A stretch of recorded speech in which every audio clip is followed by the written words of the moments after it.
এই দেখো বাটা মাছ নিয়ে এসেছে,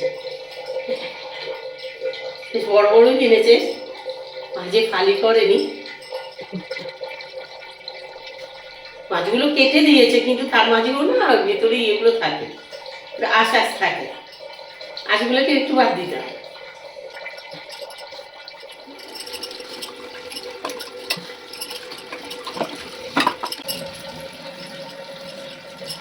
একটু হলুদ লবণ দিয়ে যাও দেখি, হলুদ দাও। মাছ কাছে কিন্তু হাত ধুয়ে নাও। হ্যাঁ হয়ে যাবে, হাত ধুয়ে নাও। এই হলুদ এই লবণ মাখিয়ে মাছটাকে কি রান্না করবো জানো? আলু দিয়ে হ্যাঁ পাতলা করেই ঝোল করবো।